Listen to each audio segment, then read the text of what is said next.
Let's get a move on. L&T in the limelight. We have Larsen Toubro, the CEO and Managing Director, here to talk about their earnings and the road ahead. Thank you so much for joining in. I'll begin by talking about the infrastructure segment because that booked a mega order from the Middle East. There was good pickup in the execution momentum of large value orders in the portfolio as well. Will infrastructure continue to remain a key driver, and walk us through some of the other revenue drivers in Q4? As you can see, the order inflow grew by 10% for the year and nearly 46% for the quarter. Yeah, we have had some good orders during the quarter. For some reason, it seems to be getting loaded over the last quarter, but that's the way it is. Maybe because the year ending for all the governments are also around March. Maybe the spend happens around that time, and that's the way it is. We have picked up our revenue.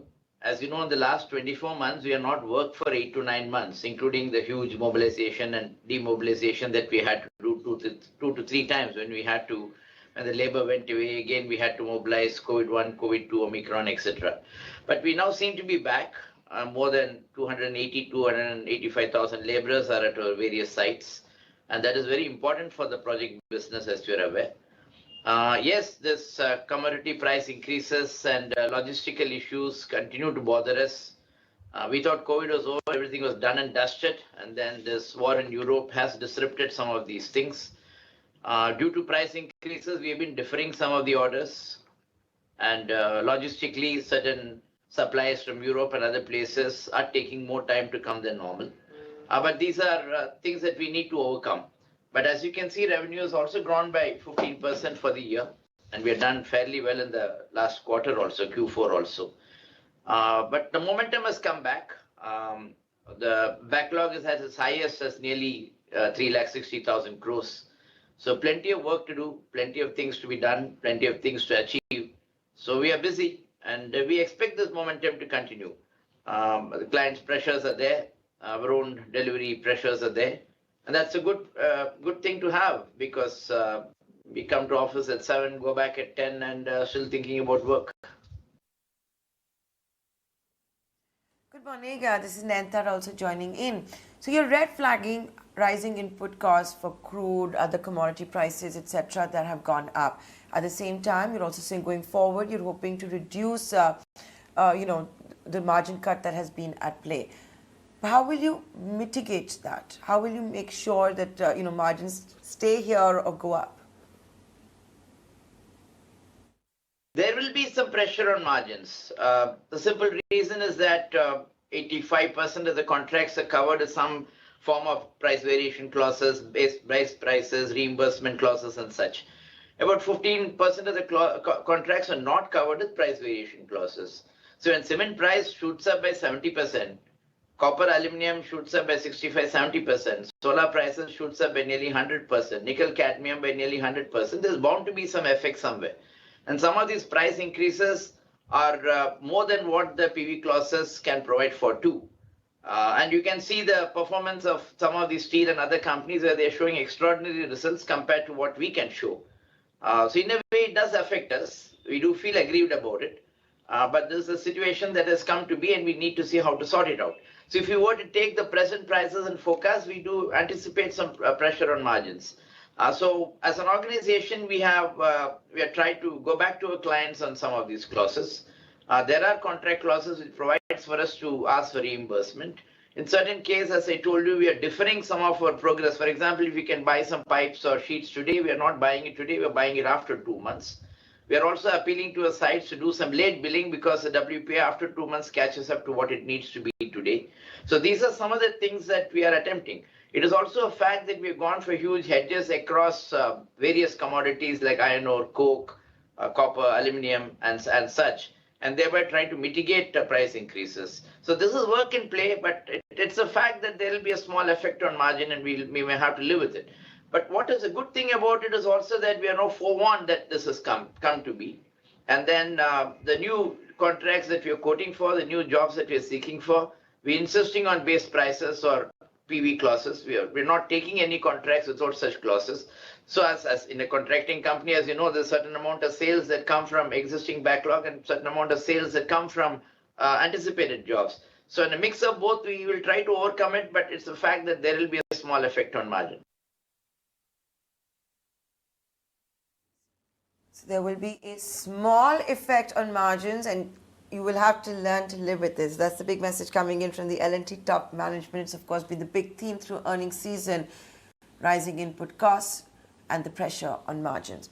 Something else that we wanted to ask you was that finalizing of domestic awards of contracts, there's been a delay on that, despite robust tendering activity.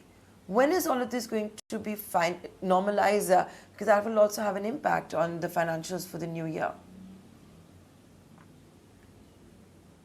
Last 2 years, Vani, we have had some very good budget from the central government, right? These are I would call them blockbuster budgets. Very, very positive, very, very pushy, very, very indicative of where the country needs to go. Now, along with this budget came the COVID and then this global price impact, including inflation and price increase of crude and this Russia-Ukraine war. So the extremely positive budget got slightly tempered because of these happenings. Now, when crude prices goes up, a country like us definitely gets affected because a lot of money goes into buy crude, more than 170, $180 billion a year. Price goes up, so I guess more money goes to buy the crude because the economy is functioning and moving, and therefore more crude needs for the existing purposes. And when money gets diverted like this, certain amount of spending towards infrastructure do get affected. That is one. Second is when you take a typical government project, and let's say the price is 100, most of us tend to quote at 100, 110, 115. For the simple reason that the budgets are made 2 or 3 years back, it has a process to get approved and such, and therefore the price coming up from the contracting community is slightly higher than their budget most of the time. In certain cases, it could be low, but most of the time. And then it goes through this process of getting the budget approved before the order is placed. But now with this commodity price increases, there's a natural elevation of 100 to 110. And then we will all end up quoting 115, 120. So that will take its own momentum within the government to get these projects approved. And that some of the reasons for the delay could be due to that. But I expect that the people in charge are aware of the situation and necessary correction would be made. It is not that projects are not coming up. There's plenty of projects in various core sectors of the economy. And but there could be some delay in decision making due to the process and procedures involved due to the unnatural price increase. Now, Mr. Naik had alluded to the fact that the LTI-Mindtree merger has dreams of becoming like a TCS. Given that LTI crossed a revenue of about $2 billion, Mindtree crossed the 10,000 crore mark, how is the company focusing on expanding the size and scale of the IT and TS portfolio? The organization, as you're aware now, is broadly into 3 broad sectors. EPC projects being the bulk of it still. High-tech manufacturing, which is our heavy engineering, defense, and few other products that we have. And third is the IT services, and you can call the financial services. In IT services, we had 2 companies, LTI and Mindtree. The boards of both the companies decided to merge, and that process is on now, and subject to regulatory approvals, it should be done during the course of the year or early part of next year. In all our products, as you have seen, we are number 1. If you take buildings or transportation or hydrocarbon, we are number 1. In the IT services, due to a late start, we are not number 1. We are number 5 or number 6 right now. What the chairman said was that the ambition is to push it forward like all our other businesses. TCS is an aspirational benchmark. It's a fantastic organization. And one would like to always be like TCS. It will take some doing, but why not have an aspiration and push towards it, and that would be the endeavor. Now, when you look to other of our businesses, the thrust in the plan, as I read out yesterday, was to go into more and more of the services side. As you're aware, beyond LTI-Mindtree, we have LTTS, one of the largest engineering companies from this part of the world, listed engineering companies. We also started Sufin, an e-commerce platform which trades in engineering goods between MSMEs, SMEs. We have also started an edutech, which concentrates on high-end education like engineering, which is our bread and butter.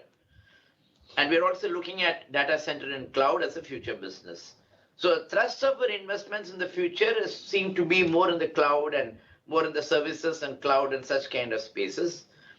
We do expect this side of the business to grow faster than the EPC project business, not due to the fact that we're telling EPC and project business not to grow fast, but that side of the business seems to be growing fast, as is already the case. And if that happens, L&T at some point of time, we expect, when you look at the market cap, nearly 50% of our market cap to come from the services side, where this is about 25-30% today. Sure.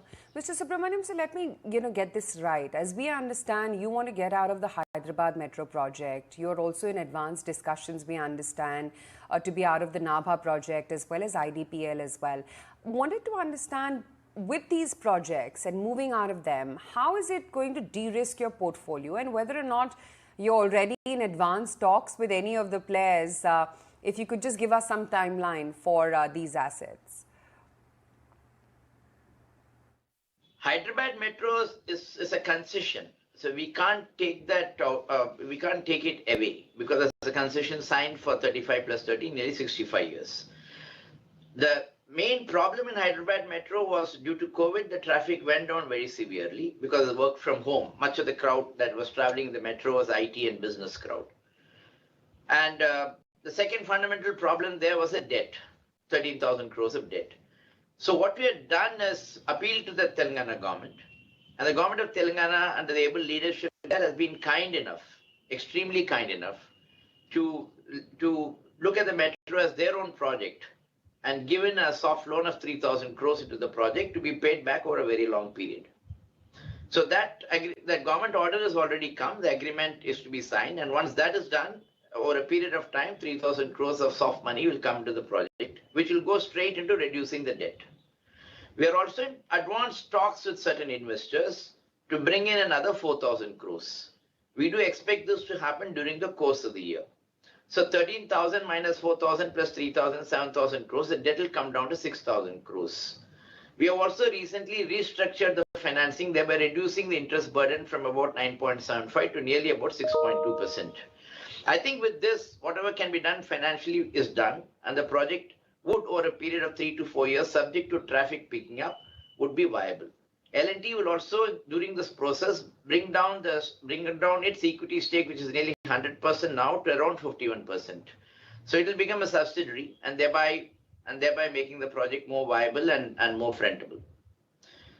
On IDPL, we have stated long time back that we wanted to move out. We have brought in Canadian Pension as a 49% partner. Now we have signed a term sheet with a prominent investor company to move IDPL out of our books. It is work in play. Give us some time before we announce it, and IDPL will move away from the books. The third investment we have is Nabha Power. Our stated aim is to also move the project away from our books. Again, we are in advanced constructive talks with a partner to move it away. Give me a month or two before we announce that too. And with this, all our investments in the concession business, as we call it, will be moved out of L&T's balance sheet. Right. Mr. Subrahmanyan, your debt equity ratio is lower than the previous year, and you've already made public your intention to be debt free by the end of the year. Wanted to understand, how far are you from this goal? What's the strategy to reduce debt further? We do not have much of debt. Our debt is about 1,24,000 crores. And 84,000 crores of that is from L&T Financial Services. You know, the financial service business, it has to borrow money and lend money. That is the nature of the game there. So if you reduce 1,24,000 minus 84, the net debt on the books is about 40,000 crores. In that 40,000 crores, 13,000 belongs to Hyderabad Metro, which I gave you right now as to how we plan to reduce it and move it away. Another 6,000 crores belongs to Nabha Power, which is also an advanced stage of moving away. So 20,000 crores comes down. So what is left at 20,000 crores of debt, which is basically L&T's working capital requirements. So frankly, we do not have any debt beyond Hyderabad Metro and Nabha Power right now.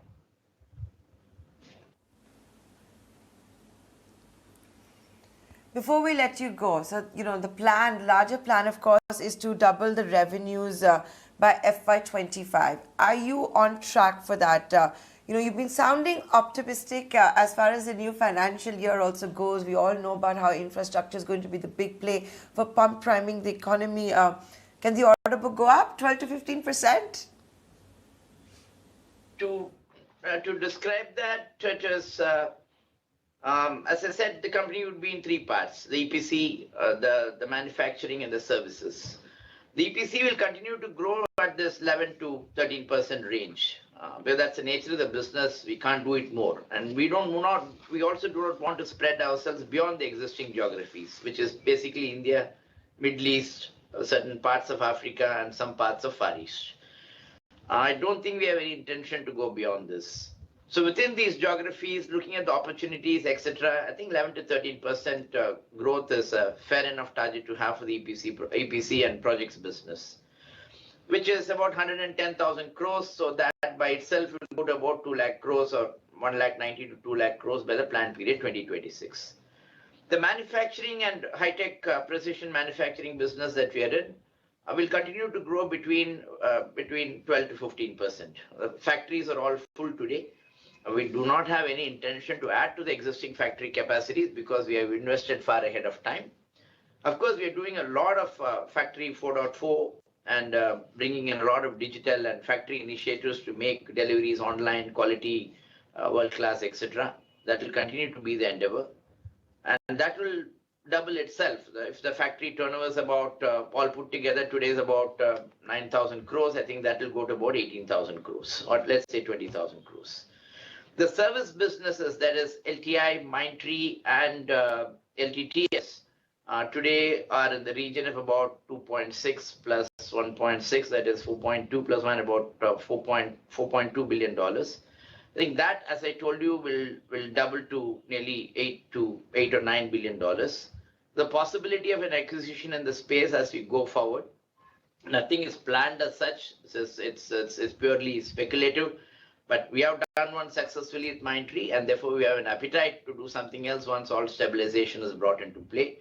And if that happens, IT services could be another $10 billion. The financial services will continue to grow, especially on the retail side. That could be a $2 billion business by 2026. And if all this pans out, you will have the turnover, which we said is about between 2.7 to 3 lakh crore. Okay, Subrahmanyan, we're going to leave it at that. Thank you so much for joining us live today, decoding the numbers. The stock is higher by 1.5%, trading almost at 1,550 apiece. Margins could face some pressure in the short term. Learn to live with it. On track to hit to double the revenues by FY25.